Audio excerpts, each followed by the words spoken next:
Are you or a loved one struggling with diabetes or obesity, or both? Today, Dr. George Grant shares how to make the lifestyle changes that can prevent and even reverse diabetes, unlocking better health without relying on medication. Welcome to WellWaveNOW, your portal for actionable wellness insights. Meet your empowerment team. There's Breck Rice, the healthcare disruptor, decoder of medication complexities, and a community and integrative wellness expert, Dr. Bob Levine, renowned brain researcher and national leader in drug-free pain elimination. And I'm Tim Daniels, Wellness Plan Manager, builder of personalized wellness approaches as unique as you are to optimize your health. Together, we are your wellness catalyst, committed to elevating your health, enhancing your functionality, and optimizing your performance at every life stage. WellWaveNOW, where timeless wisdom lights your wellness path. And so it's our pleasure to have with us Professor Dr. George Grant. There we go. He's a leading expert in integrative medicine, nutrition, and stress management with a mission to promote prevention over intervention. Professor Grant is an award-winning editor of 3 best-selling books. He also holds 5 patents, has published over 250 health-related research papers, and has reviewed and edited over 375 papers and articles. He's a senior editor of 6 scientific journals, yet he also gets hands-on, which is the way we like to be, in helping people to empower themselves to live healthier and happier and longer lives. There, Dr. Bob, I even gave you a nod. You'd like to see people live happier lives. We put that in there with you with Dr. Grant here. Thank you, Tim. Well, welcome, Dr. Grant. It's great to have you here, and some of your team here we'll hear from shortly. But wow, before we jump into the solutions, let's cover the problems. Tim. Yeah, I was just saying, you mentioned this team. Why don't we take a quick moment here, since I think they're going to come in and support Dr. Grant at various phases, and let Dr. Grant introduce his 2 colleagues that he has here with him. We have Dr. Harvey Lumstein from Dallas, Texas. He's one of the top neuropsychologists there. And he also used integrative functional lifestyle medicine. And we've been working together in the past, goodness, about a year and a half or so or more, to help clients who have diabetes and obesity in Texas. And Texas happened to be the largest state in the union of USA who have the highest diabetes and obesity across USA. It's almost like 54% of people in Texas have both diabetes and obesity, which now surpasses cardiovascular disease as #1 killer. Yes, and I have 2 my great colleague, Dr. Harvey Lumstein here from Texas, and Dr. Carolina Billings from right here from Toronto, Ontario, Canada, who recently actually, we've been teaming up together to help people with diabetes and obesity. So both Dr. Carolina and Dr. Harvey and myself interested to prevent and reverse diabetes without the use of medications, operation, radiation, amputation, or any complications. We only promote lifestyle. Nothing can fix poor lifestyle. So this is what we're promoting right now, is detecting and correcting lifestyle. How? We get 2 ways. The first way is to do a lifestyle. Hold on. Hang on. I know I love this passion you have for it, and you're getting right into the solution to take us down that line. But I think Breck wanted us to take a detour to where I'm from, Nebraska, before we get up to Canada. Even coined a new terminology here. So for a lot of people that are new to following you, or even to WellWaveNOW, you've combined diabetes and obesity and combined that into diabesity, which I don't know if everybody caught that in the preview of what we're going to be discussing today. So this is more understanding what the problem is. It's not just an individual issue, right? You've already started to say this is more of a societal issue. So let's discuss that topic first before we jump into what we can do about it. Let's talk about what the problem is, not being just that individual, but more of a societal. In the U.S., you got our experts here with us, but I think in the U.S., right, it's something in the nature of 42% of all adults are obese. And what was also a surprising fact to me over the in recent years is seeing that now the prevalence of obesity amongst teens, people under 20, was something like 1 in 5. Yes. And to me, when I look at that, I think I'd love to hear, your thought about now how many obese people that aren't diabetic tend to go on to it. But I think it's also important to understand the impact of those things, right? But doesn't obesity happen first and then diabetes comes in second? I think yes, Dr. Bob. However, people who tend to be diabetic because of their poor lifestyle, they tend to develop also obesity. Which one comes first, the chicken or the egg? I'm not sure which one comes first, but they both seems to be very, very closely correlated together. Anybody who have diabetes, by the way, I was the first scientist in the world to say that type 3 diabetes, we all know type 1 and type 2. Type 1 is juvenile, they're born with that because the pancreas cannot produce insulin. Type 2 is basically adult onset. And type 3, I was the first scientist to say type 3 also is to do with dementia. So dementia is type 3 diabetes right now. It's recognized worldwide.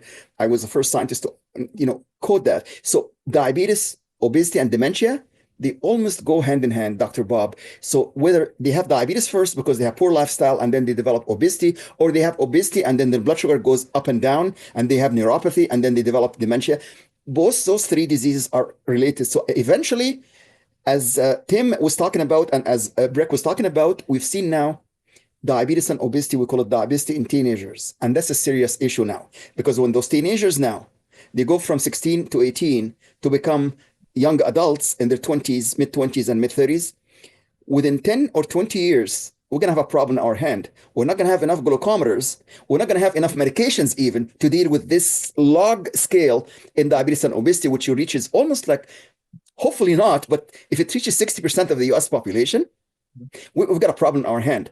I mean, we're worried about heart disease, heart attack, and so on, but this is going to be a serious problem. Even 25% is Yes. problematic. I mean, the whole thing is problematic. It's crazy. Yes. I mean, so this is a super important topic that we need to cover. And I got so many questions, but I'll hold off a little bit. Absolutely, Dr. Bob. You're right. Right. Urgent topic, right? That's what's so important. It is. Yeah, because our country's going down the tubes because of this problem. Right. And that's the reason I invited Dr. Harvey Lumstein and Dr. Carolina. So maybe we just give just 3 minutes, Dr. Harvey, why this diabesity is very common and widespread in the state of Texas. Dr. Harvey, any insight from your experience as a neuropsychologist, sir? Well, primarily, you're talking about how diabetes and the insulin affects your blood and what triggers the raising in blood sugar.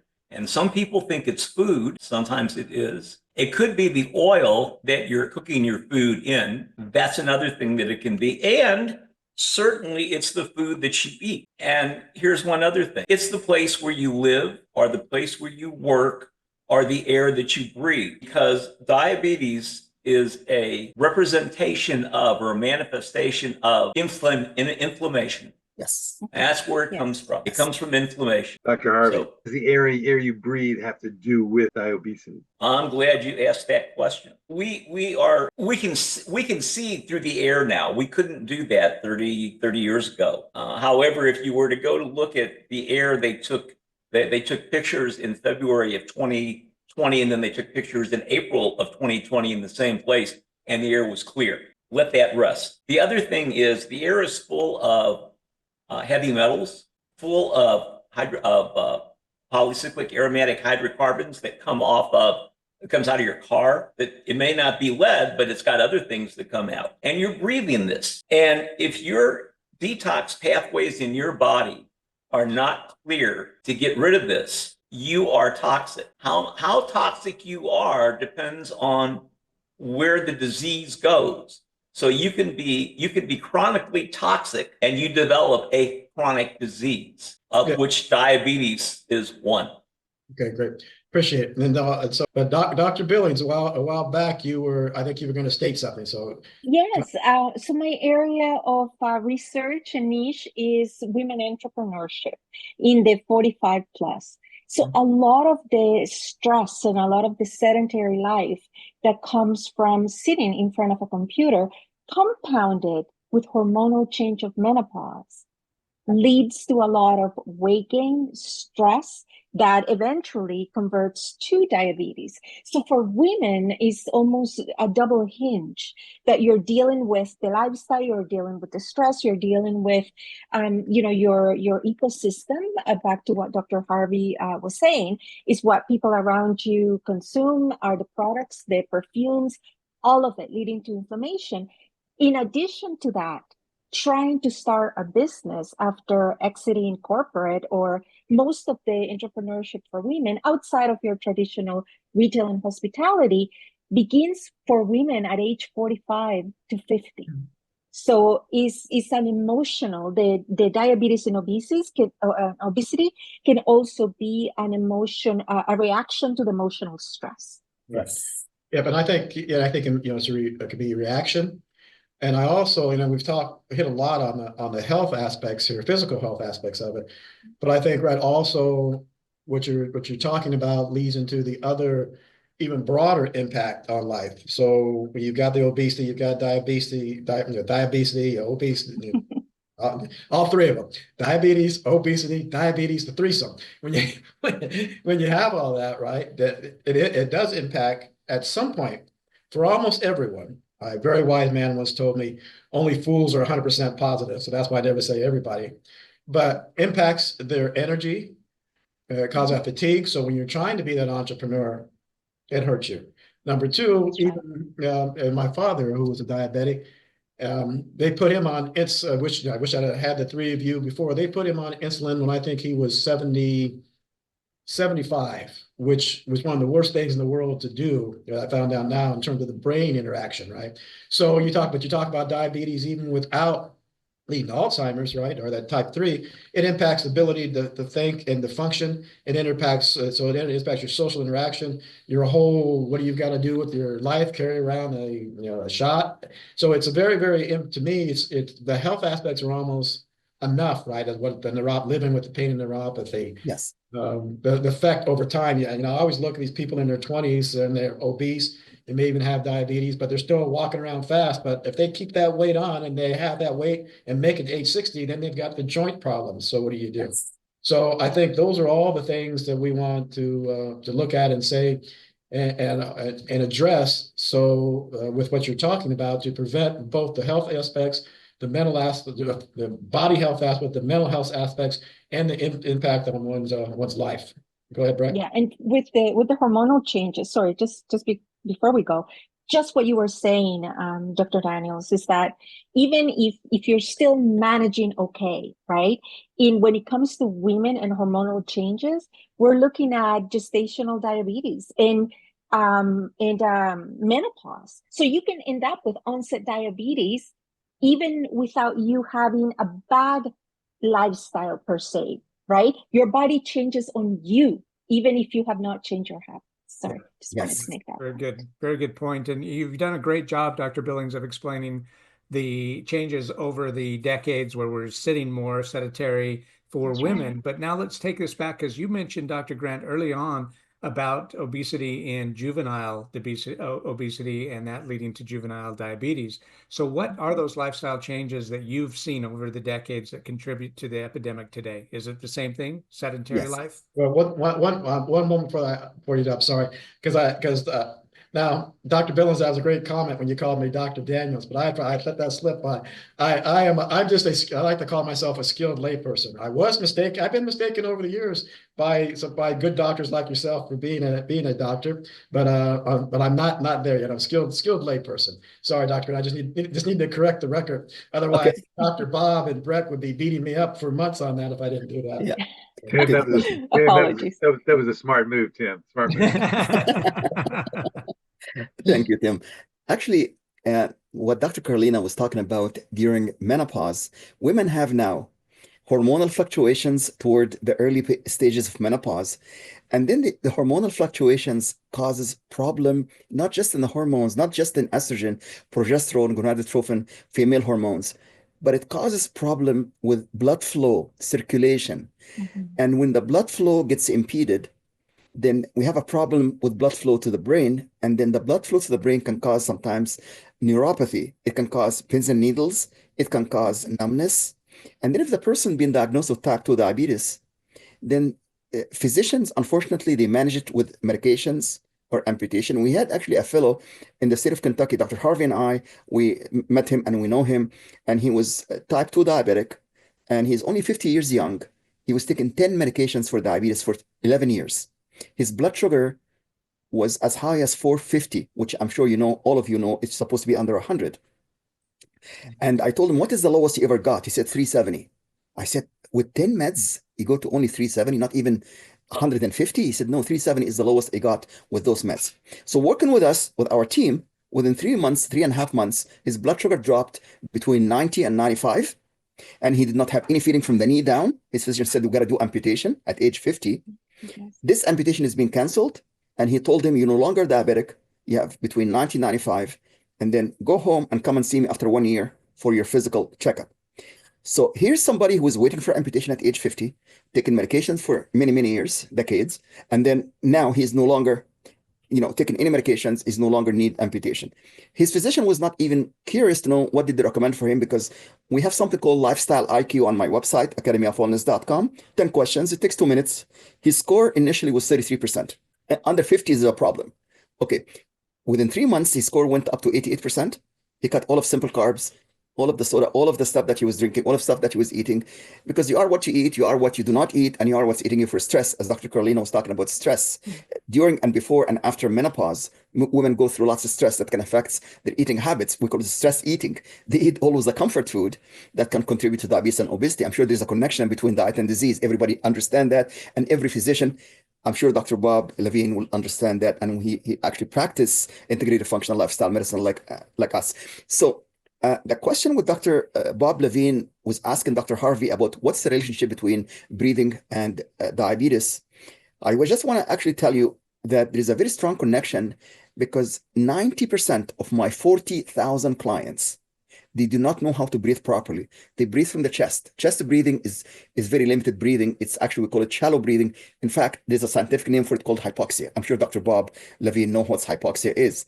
So we teach him how to breathe from the belly. We teach him to switch from chest breathing to belly breathing 5 or 10 times every hour, on the hour. And then their blood flow increased, neuropathy decreased.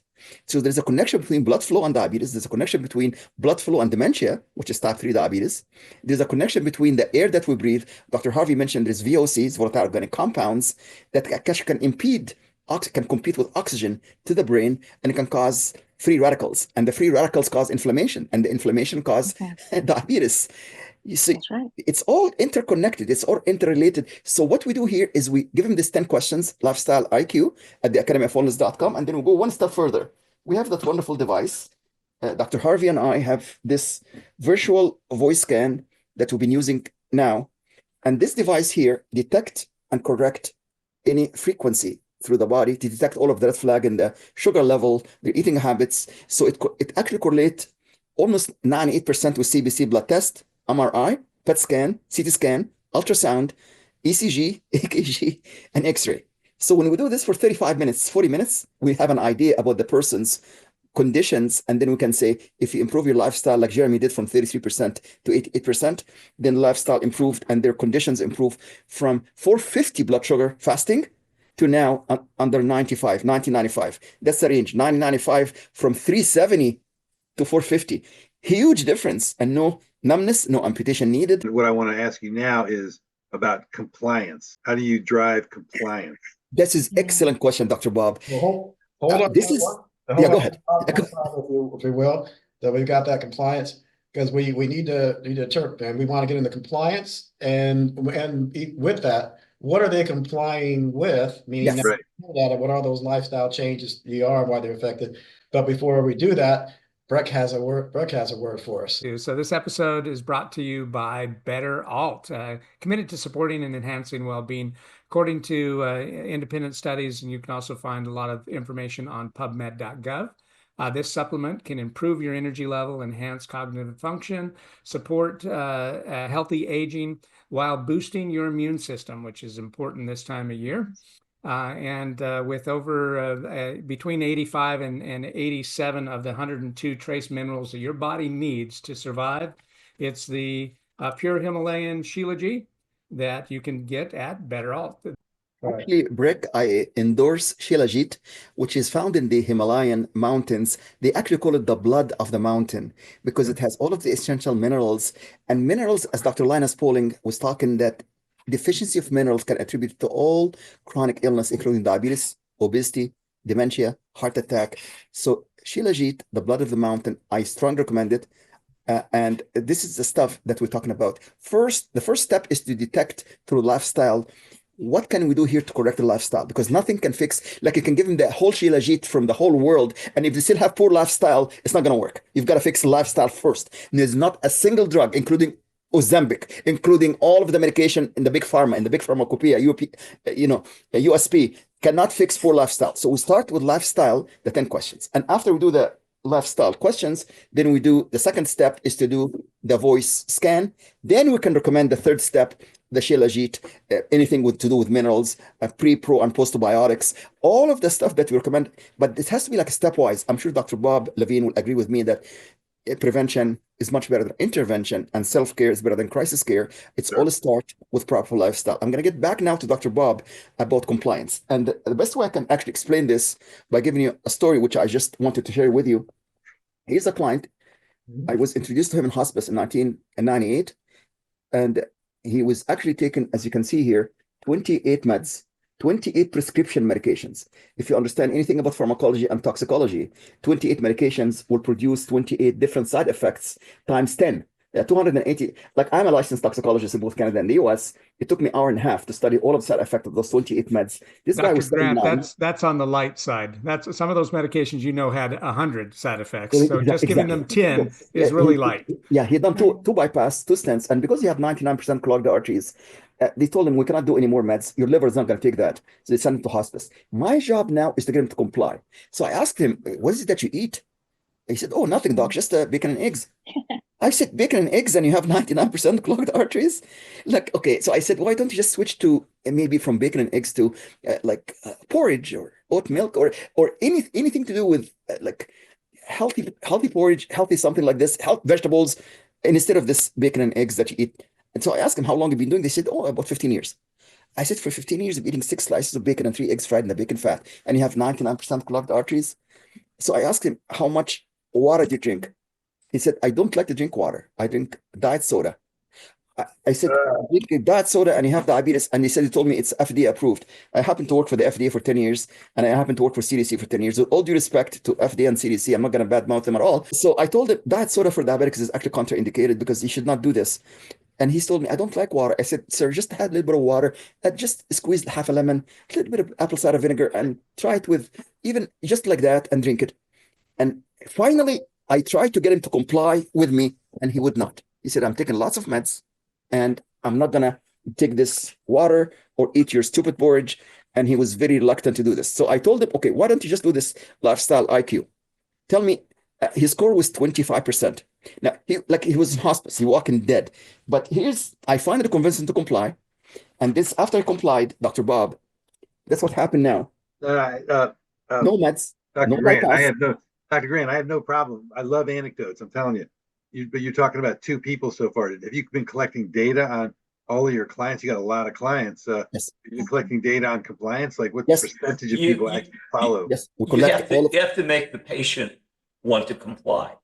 And accountability. That's where. And there's various ways of doing that. Just telling them that they're all screwed up isn't gonna help them. In my opinion, that's just Yes, I agree. Some of the challenges that I see, especially with the world that we live in, is that we normalize a lot of the symptoms.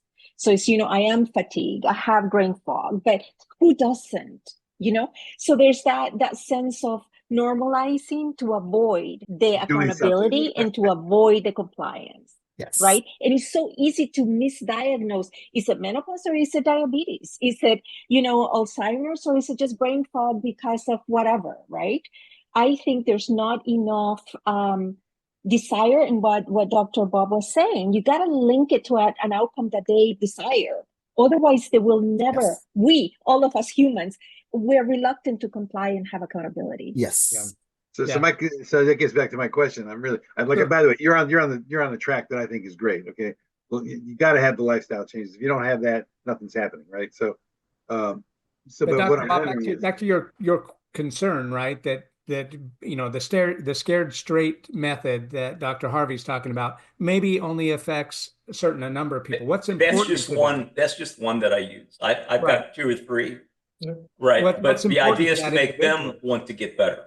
Exactly. So you find out what drives them, and it may not be their own health. It may be the family that they're caring for, Their or the grandchildren that they're leaving behind, or there's something that's a driving force to that individual patient. Yes.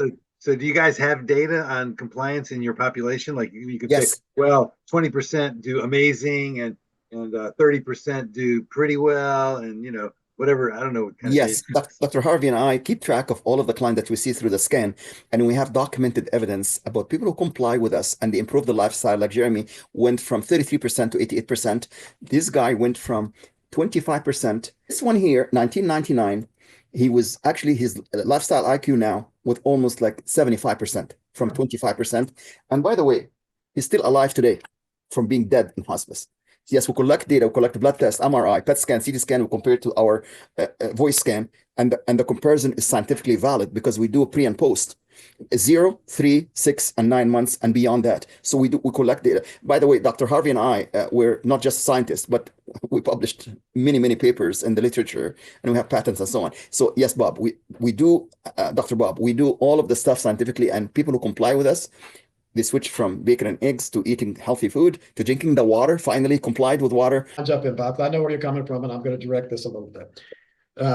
So I think one of the results you get when people comply are fantastic and good, and you collect that data. I think where Bob is coming from a lot, is, well, what's the percentage of your patients that comply? Okay, now that I want to step back up for a second before we get back into that. I forget who. I might have shared this with you, Dr. Grant, one time. I was a collegiate wrestler that wrestled at 126 pounds. I got up to 250 pounds at one point and had to come back down. So to keep myself honest for a while, I also got into coaching weight loss. And part of that coaching of the weight loss was really how do you get people, related to that a little bit, I also ran a home care agency for the elderly that operated in 3 states, and getting people to comply even in that with nurses and with nurse age and with some type of technology, pills would pop out. Even getting them to be medication compliant was tough.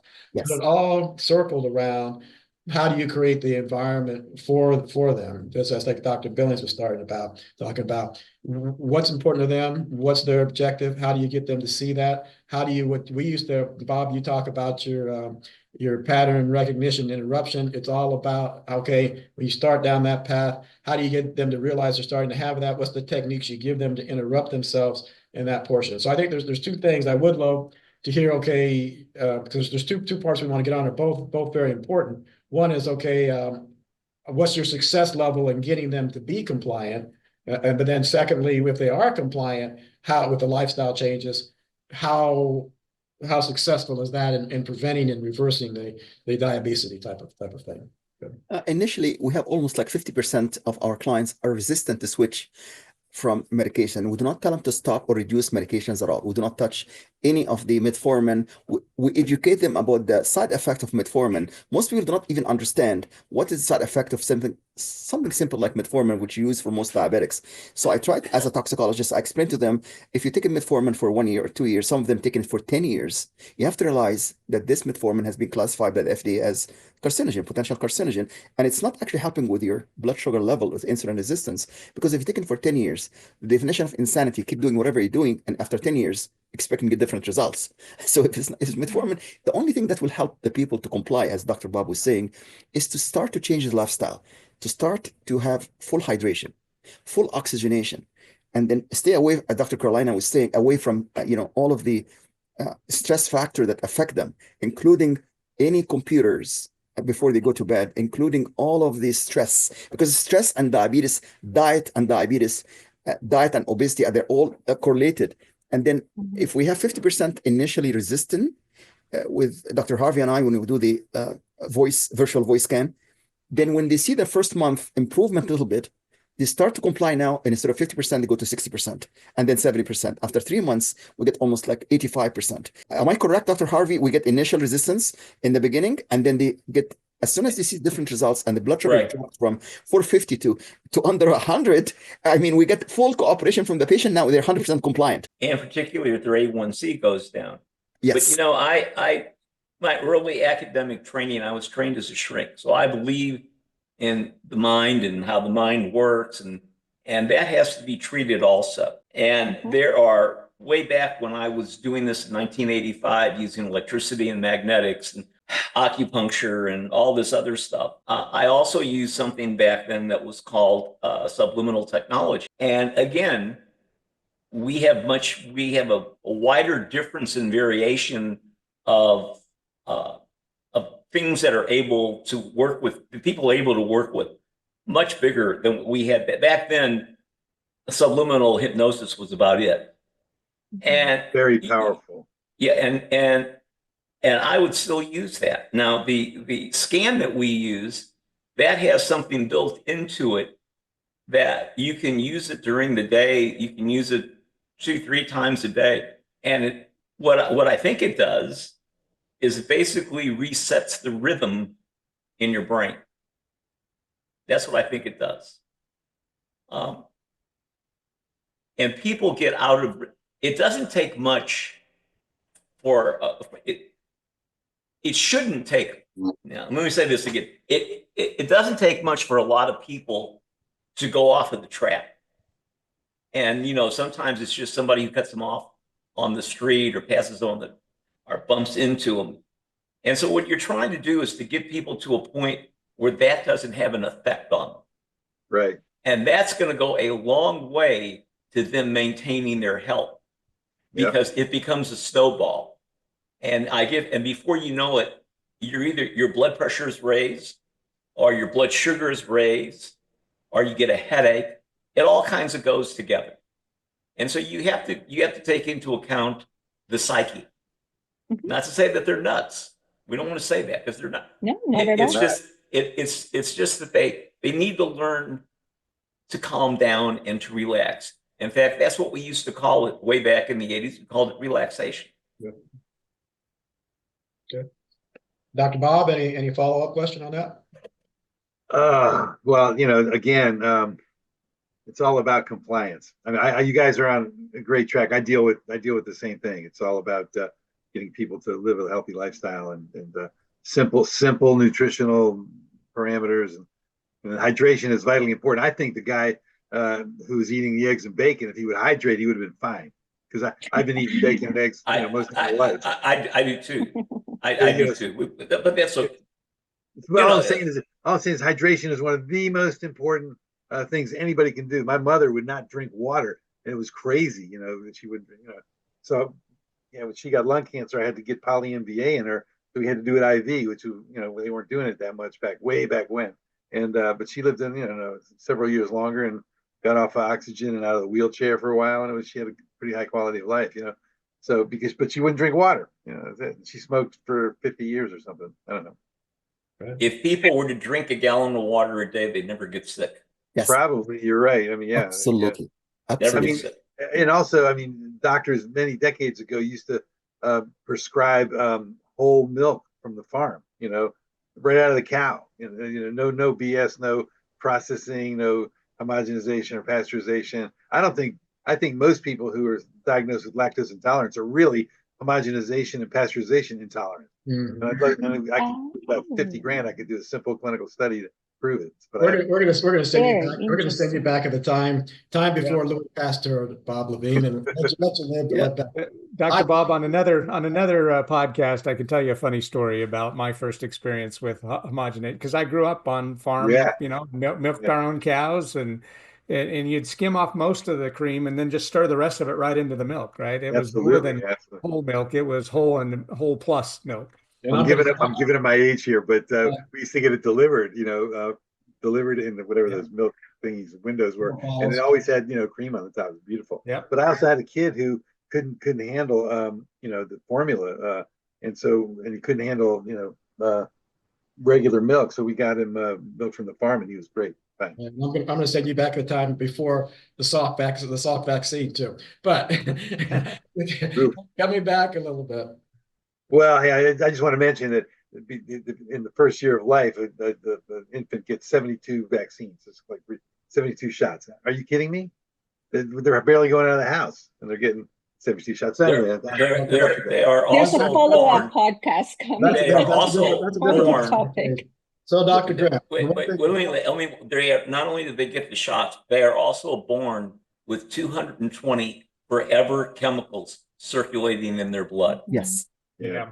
Yes. Yeah. Okay, Thank you, Dr. Billings. That's a whole nother podcast.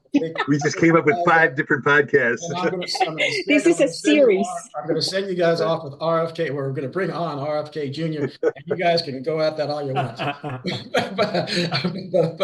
but now there's sometimes a couple things I want to come back to, Dr. Graham. And number one, it does get back into hydration. Yeah.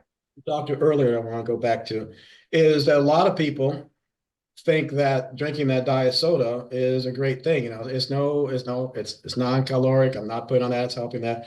But you say you mentioned it's contraindicated for a diabetic. Yes. Share a little bit with our audience on that as to why, because I think that's very important for them to hear. When they drink diet soda, they have a false sense of security that this is dietary, will help them to lose weight. But actually, diet soda, in fact, it will make them increase the fat storage in their body, because now our body is 70% water. So we need H2O. Our body is not 7% diet soda. It's not 7% Coke or Pepsi or Dr. Pepper. It's 70% to water. So when you are dehydrated, you get a problem. Like you cannot have too much coffee, too much diet soda, too much alcohol, and you're deprived from water, which is the dehydration actually can cause not just diabetes and obesity and dementia. It can cause multiple cardiovascular issues, multiple inflammation, as Dr. Harvey was talking about. See, our body is 70% water. Dr. Harvey was talking about 1 gallon, which is like 3 liters per day. Yeah, but Dr. Graham, the Diet Coke is 70%, 90% water. What if I drink 2 liters of Diet Coke a day? I'm not hydrated. No, because the aspartame in it can cause toxicity in the body. And yes, aspartame is FDA approved, but I tell you, it's not FDA safe. Aspartame, I've done research on aspartame, and me also. It's not safe. Toxicologically, okay, we can have another podcast on diet soda and how it affects diabetes. But water is the best thing. Everybody need to drink 3 liters, 1 gallon of water per day to be healthy. Right. People who drink only 4 glasses of water and then 4 cups of coffee and 4 soda, they're not healthy. Right. Aren't there studies that have shown that because the diet soda stimulates the body to think it's getting sugar, that it has a response to that? Exactly. And also the practical studies have shown with diet soda that people gain weight from drinking diet soda. That's the result. So 100%, Dr. Bob, right on. So right sugar and inflammation is really, at the core of it, and education. And that's have you guys ever read the book Sugar Blues by Bill Duffy? Yes. Oh man, that's a beautiful tracing the sugar trade from the Egyptian. And that's why we focus on lifestyle, Dr. Bob. And that's why we detected this initially. In fact, I did this scan just last week for Dr. Carolina, who works with lots of women who have diabetes and obesity.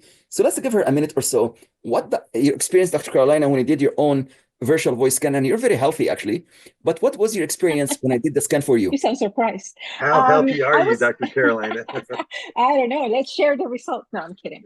You know what? Biofeedback, right? Like, especially when now that we live in a virtual world and we have global practices, I have to tell you, this new time of biofeedback, it takes a little while to get used to. So when we did the assessment, I was surprised at the accuracy of it. And it really took me by surprise. And in what way was it accurate? In what way is it accurate? In the evaluation of stressors, the evaluation of triggers that identifies is basically takes a snapshot of your voice and the vibrations within it, right? And how it manages to extrapolate, your health in your biometrics. I don't know how that works, but I do know from the emotional and the vibration, which is a lot of the work that we do, it was almost 100% accurate. Like, it picked up on triggers, it picked up on stressors, it picked up on what kind of triggers and stressors? I'm really curious. Yes, certainly. For example, Dr. Grant picked up one that said rejection. It was like scoring high on rejection, right? And he says, how can you be experiencing rejection? You're one of the friendliest and most engaging person I know. And I said, well, because back to the compliance and accountability, when you are trying to get people to, when you're telling them what's good for them, there's a lot of rejection. Sure. So it actually picked that up. As soon as I began to go into the deliverables or the challenges, it switched from a normal happy disposition to that of rejection. Okay, so it almost picks up your subtext. Right. So you mentioned picked up your triggers, picked up your state.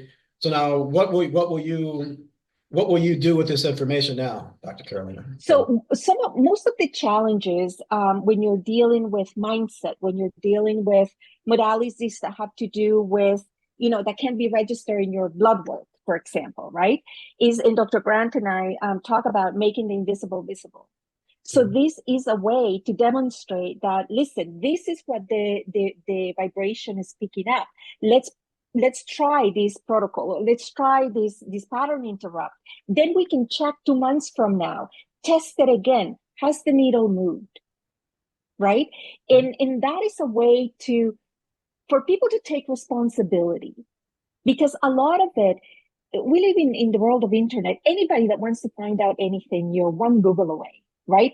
Like ignorance is no longer a defense for most people, not everybody, like Tim says, but for most people, right? Ignorance is not a defense. So it's really about choices.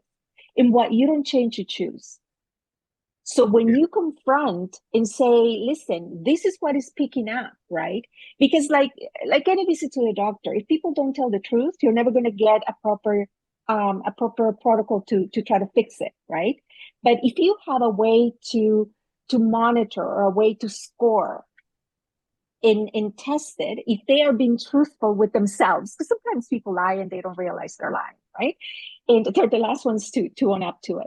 But if you're able to show up through some kind of assessment and some kind of metrics to see this is what people are hearing, because in the case of entrepreneurs and practitioners or anybody that is a thought leader, if they are not succeeding or whatever they're feeling is transferring through their voice, and the person at the other end picks up on it. Mm-hmm. So if you might be saying, oh, this is what I do for a living, and this is, you can be a millionaire in 20 minutes, right?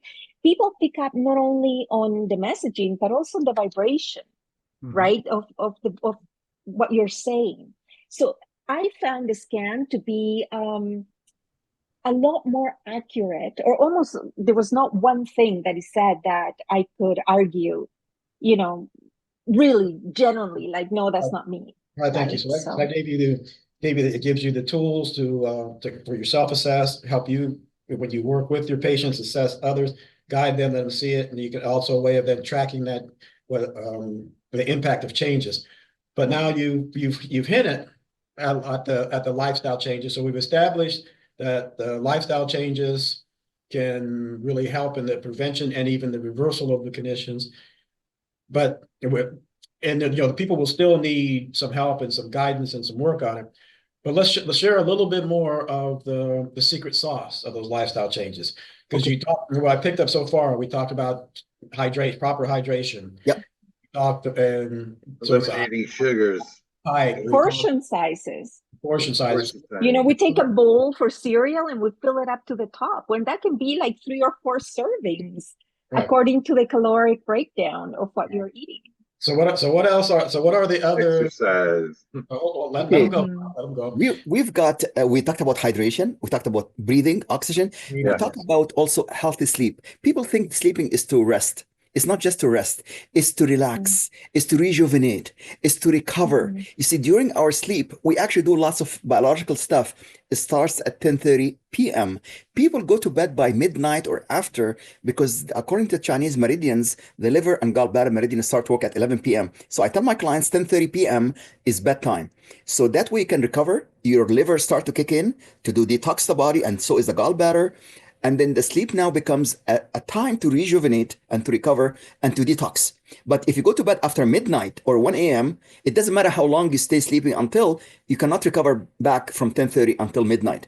So I tell my clients healthy sleep is so important, so vital to go to bed early. As our ancestors, they went to bed by sunset and they wake up with sunrise. So that's the time. You need only 6 to 7 hours good healthy sleep, but not after midnight. So this is what we talk: healthy sleep, healthy water, healthy food, healthy breathing, all of this stuff, and then healthy exercise. No substitute for exercise. You've got to walk. You don't have to go to a gym. You show up for 1 month and you don't show up in the other 11 months. Just walk. take the step, whatever. Just walk. And then that's great. Nothing can substitute healthy exercise, healthy sleep.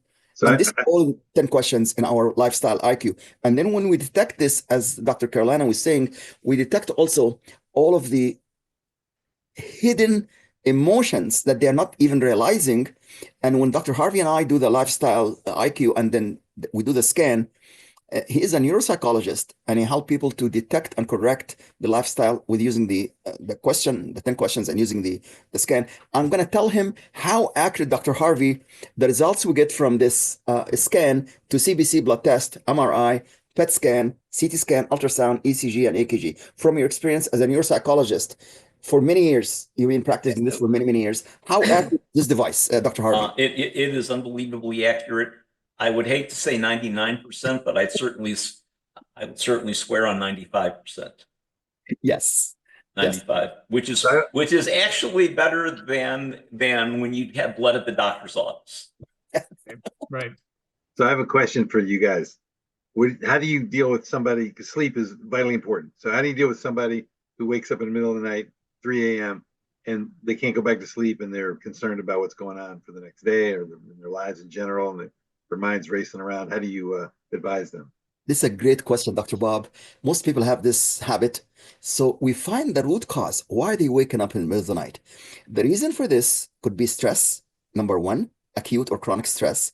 Number two, they eat meals after 7 p.m. So we tell them after 7 p.m., if you do intermittent fasting, you take breakfast at 7 a.m. and then dinner at 7 p.m. and skip lunch, but nothing after 7 p.m.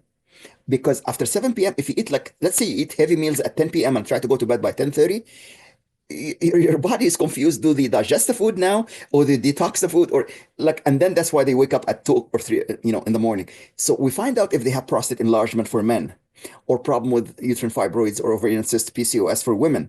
That's why they wake up and, even to go to the bathroom and so on. So we find the root cause with the device, give us an idea of why they wake up. What is the root cause?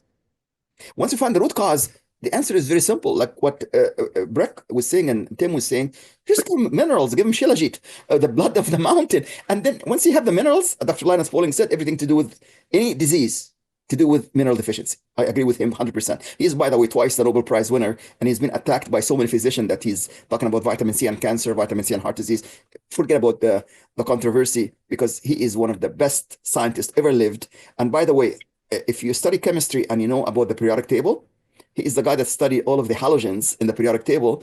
And he said, he's a very good chemist, by the way. Like, if you really understand anything about chemistry, you'll understand Linus Pauling, what he's talking about. So everything to do with mineral deficiency. Yes, because our food today, as Dr. Carolina was saying, it's all prepared food, it's boxed food. It's all supermarket food. It's convenient. This food is not going to make you live till age even 90 or 100. It's going to make you die younger. Actually, you don't want to live to age 90. You're going to be in so much pain and decay. Yes. I have a question Exactly. for one of the following podcasts for Dr. Harvey and Dr. Bob. And I don't have the research right at the top of my head, but there has been research when it comes to split personality in diabetes. I don't know if you're familiar with that, where they have studied people with split personality, and one of the personalities has diabetes and the other one doesn't. Wow. You mean I know, right? That's a hysterical disorder. That's what it's called. Wow. Okay. And I could see, I've only seen, I never treated, but I've seen one case like that when I was in the hospital working. Mm-hmm. And I suppose that's possible because because the body is different, the mind is different, the reactions are different. It goes to the power of the mind over Yes. everything that is back to what Dr. Bob and you, Dr. Harvey, were saying about the mindset and about the compliance, accountability, awareness, all of that. Because those same studies even indicated that one personality would have one type of eye prescription and the other personality would have a different type of eye prescription. Yes. So what's the time frame where the switch is occurring? Is it like every other day, or is it every don't month? know, but that is a brilliant question. I have to revisit the study. Well, only because if you're looking at A1C, that takes time to be modulated. So if somebody's personality is switching every 3 days, I just don't see how they could show that one doesn't have it and one has it. I don't know. So, That makes sense. Yeah. So Dr. Billings, you made a very good statement there that's a topic for another topic to explore in another podcast. now we have 7 podcasts going. Yes, we're set for 2025. I'm gonna pretty soon. I'm gonna put a limit on the number of doctors I have on Breck and I for one time, so that It's been fun. so we can efficiently and effectively get through things. But no, it's been a pleasure and it's an honor to have you all with us here.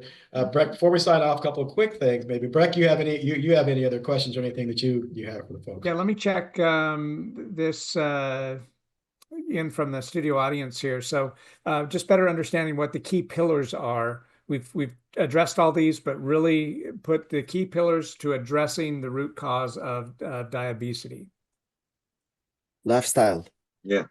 Yeah, that results anything that results in inflammation. Exactly. Okay. Yes. And Excellent. sugar, right? We call sugar in children's ADHD. We call sugar in adults diabetes, and sugar in seniors we call it Alzheimer's. Are you guys? Sugar is inflammation, right? Yeah. Are you guys familiar with Steve Kirsch? Guys, let's hold on that, Bob, if we can on that, because I'm going to put it in the chat. I'm going to put it in the chat. He's worth checking out. And also, I put my contact information if you guys are interested in hearing about the things that I do related to what he's talking about. Then, so Dr. Grant, I want to know how accessible would you say you're so part of this, right? We love you sharing the information. We always like to give our audience some actionable things. You go to some study, take some action on that. You did that by giving them some of the sauce on, the mindset, look at your triggers. They don't have all the tools, but look at hydration, look at quality sleep, a number of those things. Dr. Bob did a great thing a few episodes back on how to get healthy sleep up on the site. But for those who now say, look, I want to reach out and I want to engage with your Academy of Wellness, give us some idea of how accessible is it? Are you charging $30,000 for somebody to come engage with you, or how accessible is it? No, we charge only $250 for the scan. This is 45 minutes. Dr. Harvey and I would charge $250 for seniors above 65 and veterans and students. We charge only $150. And if you have no insurance anywhere in the US, you do a single MRI. With no insurance, you pay $5,000 for that MRI scan for single organ. We do MRI from head to toe, which is equivalent to $135,000 in the 45 minutes. And that is accurate by 95%, up to 98% to MRI, with no injection of the contrast dye that is possible carcinogen. Mm-hmm. So the value is very obvious. At $250, and you get 135,000 MRI from head to toe instead of single organ.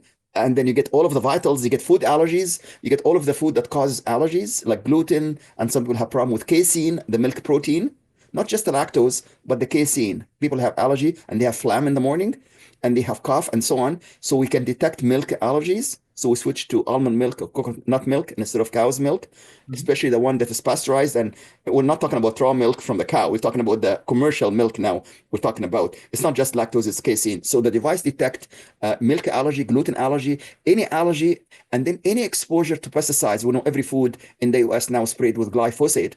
And then we can detect if they have eating any raw fish or any undercooked meat. If they have parasites, we detect the parasite and it'll show you the name of the parasites, and we can go through parasite cleanse. And by the way, Shilajit, that you mentioned, Breck, it actually, because it has high minerals, it'll make it very hostile environment for all of the parasites, and then we can detox all of the pesticides and parasites through that blood of the mountain. So there's lots of stuff here we can detect and correct. It's very accessible. And then for somebody seniors, they pay $150, they get all of these results from 15 seconds voice scan. They receive 250 pages to 350 pages of results. Dr. Carolina was so overwhelmed. She could not sleep at night when she got her report. She said, I have to go through all of these reports. She could not even understand the volume from the 15-second voice. Like 350 pages reports, similar to blood test, MRI, PET scan, CT scan, ultrasound. All of this stuff, correlation is very high, very accurate. And people get the value of it for even $150. And then For somebody who does not have any money, like people collecting Social Security and they making only $1,200, we waive the fees. We do it complimentary because I'm a senior. By the way, I'm 74. I know I look younger. Thanks very much. So if somebody is like over 70 and they cannot have the money to pay for us, we don't want that their money. We wanted to help them because we want to do a good job for somebody like what Tim is doing, what Breck is doing, what Dr. Bob here is doing. They're going to give us some referrals from a happy client. We get 10 referrals. So I'm not worried about the 250. I'm not worried about the 150. So if you know somebody who are unable to pay, that's fine. We'll do it gratis, complimentary.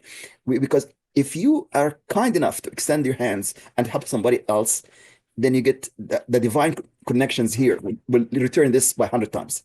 All right, beautiful. Beautiful point to leave off there. I want to thank you for joining us and for the information, for the work you're doing.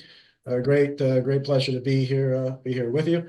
Now, next week, I'm off to see my grandson. So, Breck, you get to tell us what's up for next week.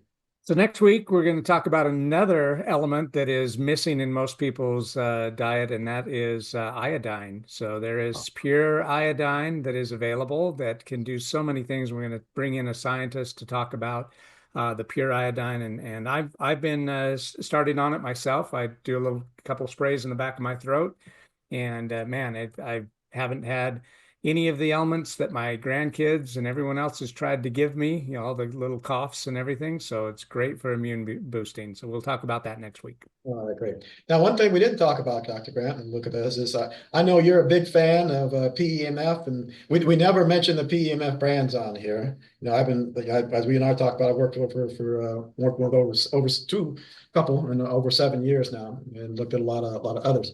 Now,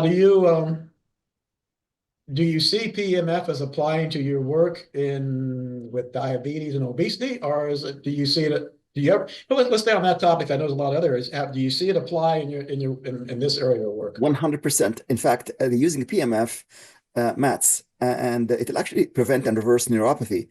And instead of waiting for amputation, if you sleep on PEMF and you use PEMF to increase blood flow, to increase blood circulation, along with all of the other tips that we mentioned, it's much better to use PEMF than to wait for amputation or to do any of the invasive therapy with medications, operation, any of the stuff. 100%. I've published 20 papers on the use of PEMF, and it helps not only with diabetic neuropathy, it helps also to prevent cancer, to prevent cardiovascular episode, to help you to lose weight while you're sleeping on it, because it increases blood flow and it prevents you from craving the sweets Dr. Carolina was talking about. Even if you're sweet like Dr. Carolina, you're still craving the simple carbs. So all of the stuff by actually modulating the sympathetic nervous system, which is fight, flight, fright, and instead of having that, to go to parasympathetic, which is rest, digest, relax through the PEMF and through belly breathing and through the hydration, then the people now can able to live with very low stress that's able to handle all of the stress. So PEMF, highly recommended. I use it, and that is one of my secret sauce. I was doing PEMF in 1985. Here you go. Just for your record. Wow. Yeah, And what it does is really what keeps people healthy. It moves fluid.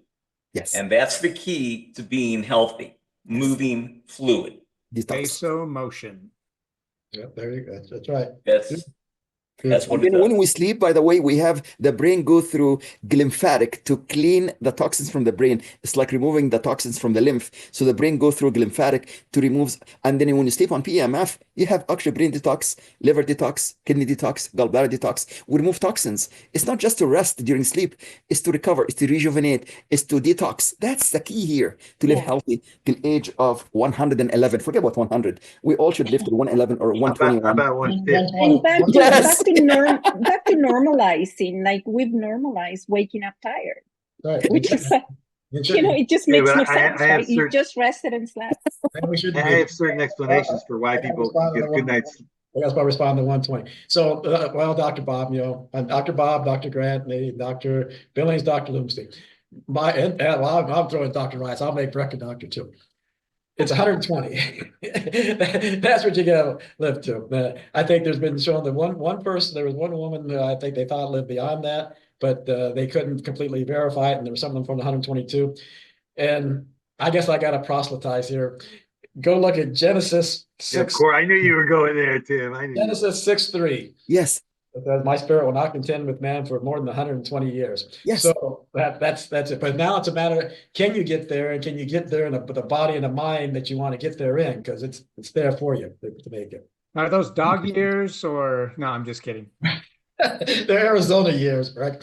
All right, so now this is a good session. I'll have to find out how to make sure we keep all the good content in here, because we've gone over an hour and 12 minutes. This is our longest one here. And I will reciprocate, because what you gentlemen are speaking about is just not spoken about enough.